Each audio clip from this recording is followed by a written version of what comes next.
For 70 years, Mama Amaka had lived a quiet life in the small village of Umuofia, a place where everyone knew everyone, and nothing stayed secret for long. She was known for her laughter, her kind heart, and her habit of talking to her flowers as if they were her children.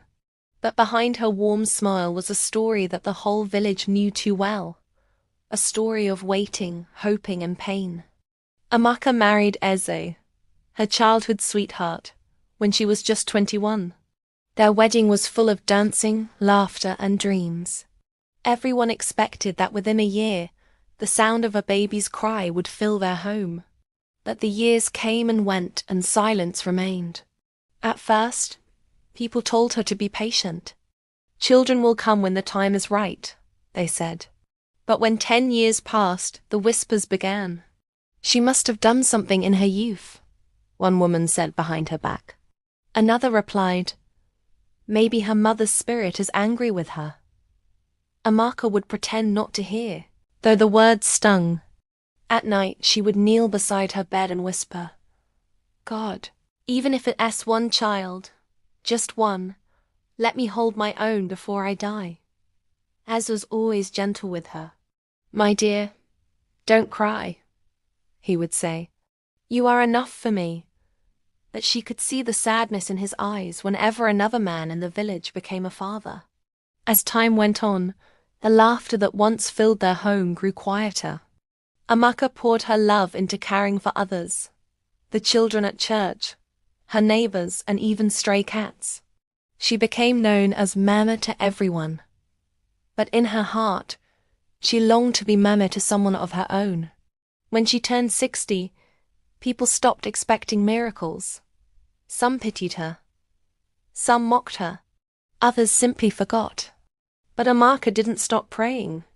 Every morning, before the first cock crowed, she would sweep her compound, hum an old hymn, and talk to God as though he was sitting beside her. Lord, if you have closed my womb, then give me peace in my heart. But if there's still mercy left for me, let it come before I leave this world. One evening she felt strange. Her body was tired, yet she couldn't explain why. Ez teased her gently. Maybe it's old age knocking. They laughed together, their wrinkles deepening with every shared smile. But the days that followed were different. She felt dizzy. Her appetite changed, and she found herself craving roasted corn and garden egg at midnight. Ez joked again. You're acting like a young woman expecting a baby. She waved him off with laughter. At my age? Don't be ridiculous. Still, a small thought lingered in her heart. A whisper she couldn't shake. That weekend, her friend Ngozi visited and noticed the glow on Amaka's face. You look different, Ngozi said. Maybe you should go to the clinic just to check. Amaka laughed at first, but curiosity won. The next morning, she wrapped her scarf, picked her old handbag, and walked slowly to the small health center at the edge of the village. The nurse ran a few tests and smiled politely, but when she returned, her face looked uncertain. Mana Amaka, she said softly. The results? They say you are expecting. For a long moment, Amaka just stared. The words made no sense. She laughed nervously. My dear, please check again. I'm 70. The nurse swallowed hard. We checked twice. The result is the same. Amaka felt her knees shake. She sat down slowly, her eyes filling with tears. After all these years, she whispered. By the time she reached home, the wind had already carried the news through the village. Women gathered by her gate. Men stood by the palm tree whispering. Is it true? One asked. Mama Amaka pregnant? No one could believe it. Even Ez stood there speechless, holding her hand and smiling through tears. That night, as the stars filled the sky, Amaka whispered to herself, If this is a dream, Lord, please don't wake me. And for the first time in 50 years, her heart felt light, not with fear, but with hope. The next morning, the whole of Umuofia was awake before the sun. Nobody wanted to miss the biggest news the village had heard in decades. Mama Amaka was pregnant at 70. From the marketplace to the church square, that was all anyone talked about. The women who used to gossip about her now carried her story like a trophy. The men who once pitied Ez now slapped him on the back and laughed. Ez, you are the lion of Umuofia, one shouted.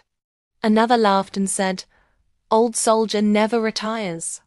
Ez only smiled shyly, though his cheeks glowed like ripe tomatoes. He couldn't explain it, but deep in his heart, he felt like a young man again. Meanwhile, Amaka's compound became a meeting place. Visitors came with gifts, food, and plenty of questions. Some came with genuine joy, others with curiosity, and a few with pure disbelief. Are you sure it's not a mistake? One woman asked, pretending to be concerned. Amaka smiled calmly. If it's a mistake, then let it be the sweetest mistake of my life. Her laughter filled the air. Even those who doubted her found themselves laughing too. Still, not everyone was at peace. The village pastor, Reverend Chukwumika, came by later that day, Bible in hand, his eyes filled with both wonder and confusion. Mama Amaka, he said gently, the Lord works in mysterious ways, but this one is truly beyond my understanding. Amaka laughed softly. Pastor, even the angel that visited Mary was surprised. Let's just thank God and leave the explaining to him. The Reverend nodded slowly, then smiled. You have more faith than most of us. As the weeks went by, Amaka's story spread beyond Umuofia. People from nearby towns came to see her, to touch her hands, to hear her laugh. Some brought gifts, some brought prayers, and some just came to see if it was true. Through it all, Amaka stayed calm. She ate well, rested often, and kept her faith strong. Sometimes she would sit by her window, talking softly to the small life growing inside her. Little one, she would whisper, you took your time, but you came. I waited for you, and you came. Ez would listen from the doorway, his eyes shining with quiet joy. You've turned our house into a miracle, my love, he would say. But not everything was easy. Some nights, Amaka woke up crying, afraid it was all a dream. Other times, her body ached, and she would worry if she was strong enough to carry the baby. Yet every time doubt came, she prayed and reminded herself that faith had carried her this far. One evening, a strong wind blew through the village and the sky turned dark. Ez rushed inside and found Amaka sitting quietly, holding her stomach and smiling. Are you okay? He asked, his voice shaking. She looked at him and said softly, the baby kicked. He froze, then laughed out loud, tears rolling down his cheeks. The baby kicked? Yes, she said, still smiling. He's saying hello to his father. Ez knelt beside her, touched her belly and whispered, Thank you, God. Months passed and the day finally came. The whole village waited outside her home as the nurse worked inside. Some prayed, some cried, some laughed nervously. After what felt like hours, the nurse stepped out, her face glowing. It's a boy, she announced. The crowd shouted in joy. Bells rang, drums beat, and people danced in the streets. Ez came out with tears streaming down his face, holding a tiny baby wrapped in white cloth. His name, he said proudly, is Chimso.